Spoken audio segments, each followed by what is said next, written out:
Thank you, my friends.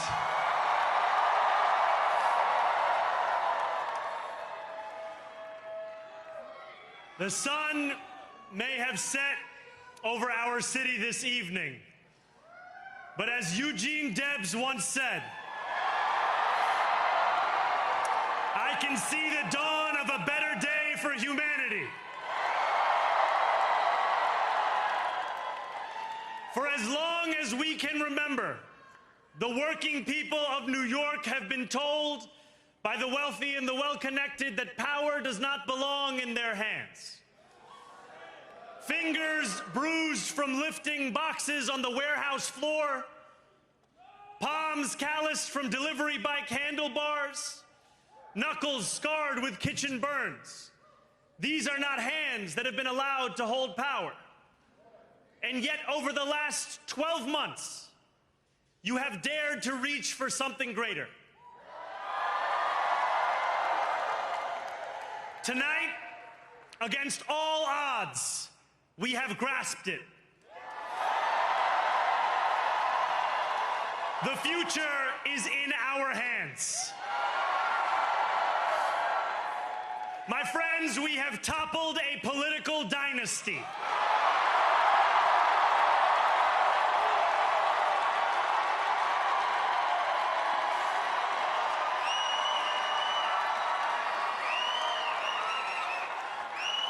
I wish Andrew Cuomo only the best in private life.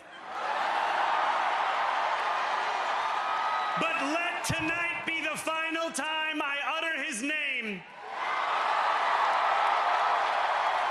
as we turn the page on a politics that abandons the many and answers only to the few.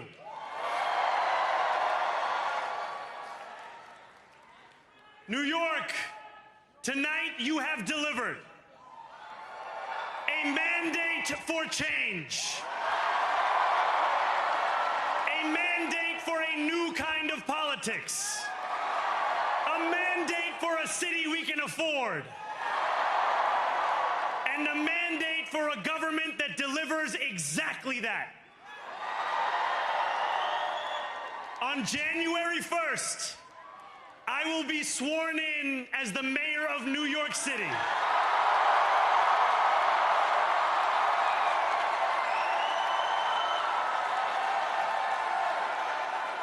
And that is because of you. So before I say anything else, I must say this. Thank you. Thank you to the next generation of New Yorkers who refused to accept that the promise of a better future was a relic of the past. You showed that when politics speaks to you without condescension, we can usher in a new era of leadership. We will fight for you because we are you. Or as we say on Steinway, ana minkum wa ilaykum.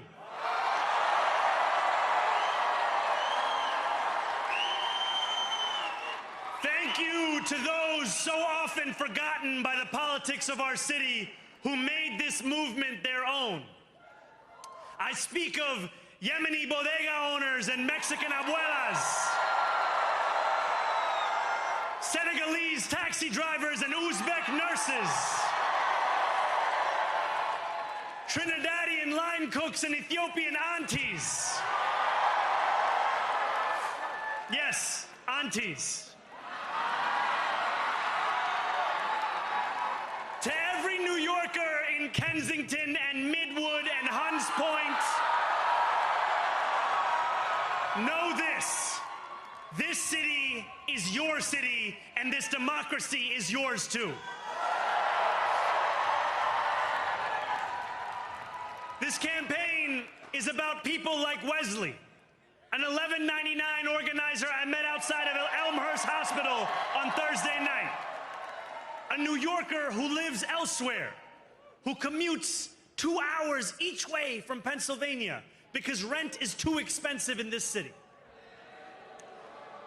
It's about people like the woman I met on the BX33 years ago, who said to me, I used to love New York, but now it's just where I live. And it's about people like Richard, the taxi driver I went on a 15-day hunger strike with outside of City Hall, who still has to drive his cab 7 days a week.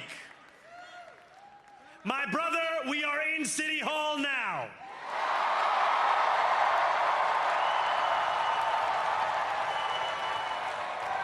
This victory is for all of them. And it's for all of you. The more than 100,000 volunteers who built this campaign into an unstoppable force. Because of you, we will make this city one that working people can love and live in again. With every door knocked, every petition signature earned, and every hard-earned conversation, you eroded the cynicism that has come to define our politics. Now, I know that I have asked for much from you over this last year. Time and again, you have answered my calls. But I have one final request. New York City, breathe this moment in. We have held our breath for longer than we know. We have held it in anticipation of defeat. Held it because the air has been knocked out of our lungs too many times to count. Held it because we cannot afford to exhale.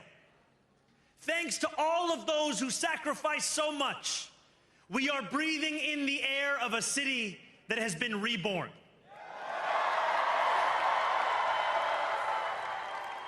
To my campaign team, who believed when no one else did, and who took an electoral project and turned it into so much more, I will never be able to express the depth of my gratitude. You can sleep now. To my parents, Mama and Baba, you have made me into the man I am today. I am so proud to be your son. And to my incredible wife, Rama,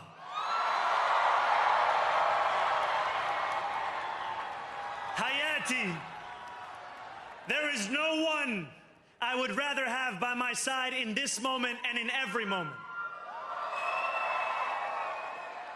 To every New Yorker, whether you voted for me, for one of my opponents, or felt too disappointed by politics to vote at all, thank you for the opportunity to prove myself worthy of your trust.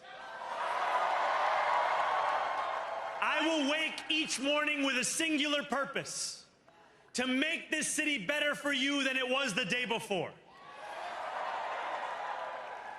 There are many who thought this day would never come, who feared that we would be condemned only to a future of less, with every election consigning us simply to more of the same. And there are others who see politics today as too cruel for the flame of hope to still burn. New York, we have answered those fears. Tonight, we have spoken in a clear voice. Hope is alive. Hope is a decision that tens of thousands of New Yorkers made day after day, volunteer shift after volunteer shift, despite attack ad after attack ad. More than 1 million of us stood in our churches, in gymnasiums, in community centers, as we filled in the ledger of democracy. And while we cast our ballots alone, we chose hope together. Hope over tyranny. Hope over big money and small ideas. Hope over despair. We won because New Yorkers allowed themselves to hope that the impossible could be made possible. And we won because we insisted that no longer would politics be something that is done to us. Now it is something that we do.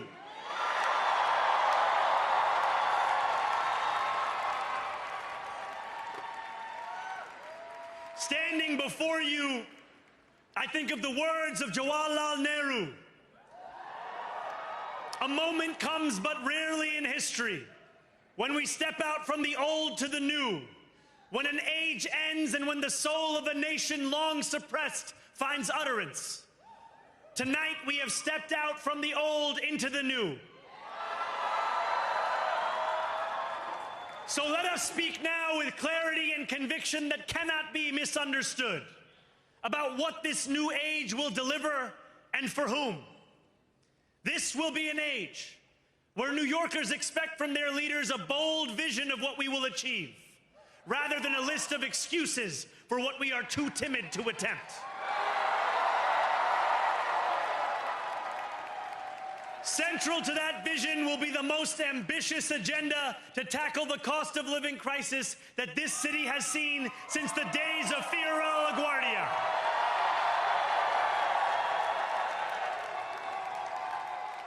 An agenda that will freeze the rents for more than 2 million rent-stabilized tenants. Make buses fast and free. And deliver universal child care across our city. Years from now, may our only regret be that this day took so long to come. This new age will be one of relentless improvement. We will hire thousands more teachers. We will cut waste from a bloated bureaucracy. We will work tirelessly to make lights shine again in the hallways of NYCHA developments where they have long flickered. Safety and justice will go hand in hand as we work with police officers to reduce crime and create a department of community safety that tackles the mental health crisis and homelessness crises head on. Excellence will become the expectation across government, not the exception. In this new age we make for ourselves, we will refuse to allow those who traffic in division and hate to pit us against one another. In this moment of political darkness, New York will be the light. Here, we believe in standing up for those we love.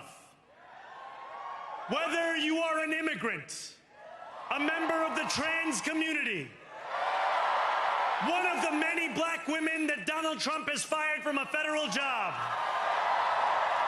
a single mom still waiting for the cost of groceries to go down, or anyone else with their back against the wall, your struggle is ours too. And we will build a city hall that stands steadfast alongside Jewish New Yorkers and does not waver in the fight against the scourge of anti-Semitism. Where the more than 1 million Muslims know that they belong. Not just in the 5 boroughs of this city, but in the halls of power.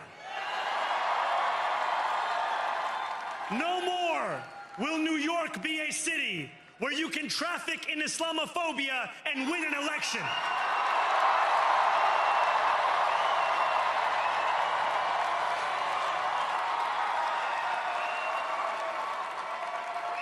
This new age will be defined by a competence and a compassion that have too long been placed at odds with one another. We will prove that there is no problem too large for government to solve and no concern too small for it to care about. For years, those in City Hall have only helped those who can help them. But on January 1st, we will usher in a city government that helps everyone. Now, I know that many have heard our message only through the prism of misinformation. Tens of millions of dollars have been spent to redefine reality and to convince our neighbors that this new age is something that should frighten them. As has so often occurred, the billionaire class has sought to convince those making $30 an hour that their enemies are those earning $20 an hour.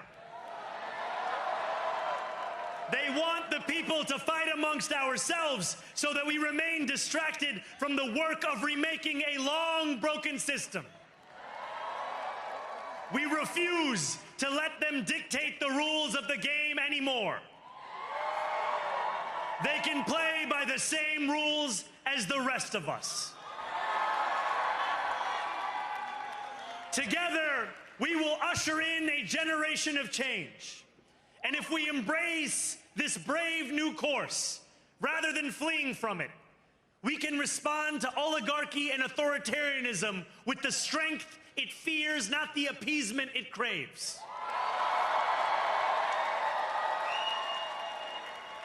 After all, if anyone can show a nation betrayed by Donald Trump how to defeat him, it is the city that gave rise to him.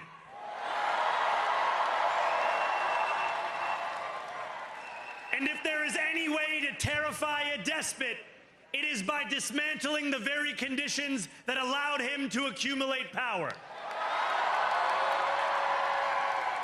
This is not only how we stop Trump, it's how we stop the next one. So, Donald Trump, since I know you're watching, I have 4 words for you. Turn the volume up.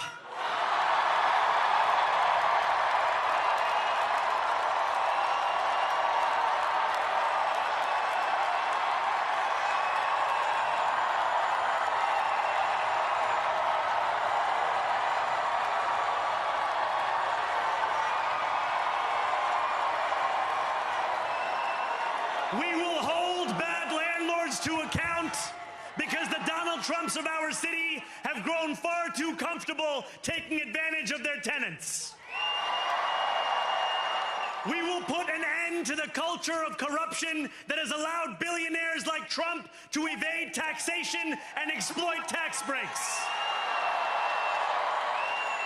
We will stand alongside unions and expand labor protections because we know, just as Donald Trump does, that when working people have ironclad rights, the bosses who seek to extort them become very small indeed. New York will remain a city of immigrants, a city built by immigrants, powered by immigrants, and as of tonight, led by an immigrant.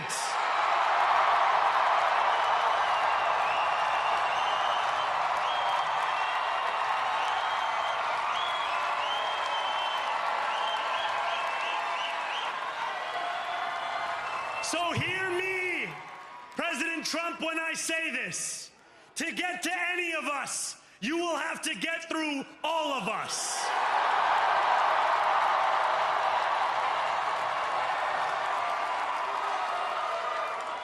When we enter City Hall in 58 days, expectations will be high.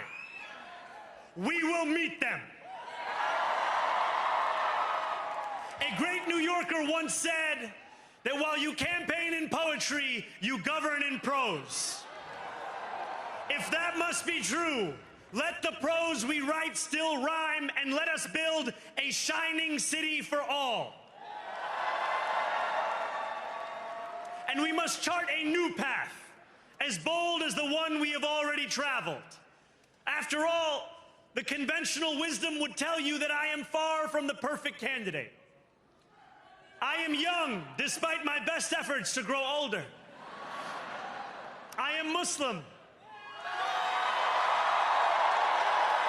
I am a democratic socialist. And most damning of all, I refuse to apologize for any of this. And yet, if tonight teaches us anything, it is that convention has held us back. We have bowed at the altar of caution, and we have paid a mighty price.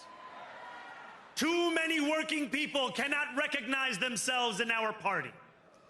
And too many among us have turned to the right for answers to why they've been left behind.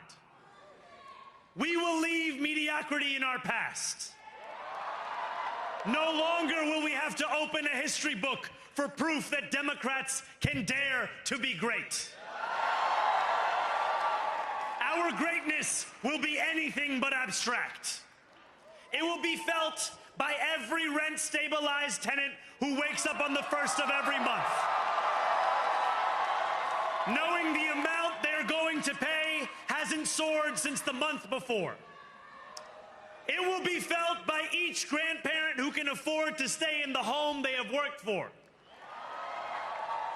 and whose grandchildren live nearby because the cost of childcare didn't send them to Long Island. It will be felt by the single mother who is safe on her commute and whose bus runs fast enough that she doesn't have to rush school drop-off to make it to work on time. And it will be felt when New Yorkers open their newspapers in the morning and read headlines of success, not scandal. Most of all, it will be felt by each New Yorker when the city they love finally loves them back. Together, New York, we're going to freeze the... Together, New York, we're going to make buses fast and... Together, New York, we're going to deliver universal... Let the words we've spoken together, the dreams we've dreamt together, become the agenda we deliver together.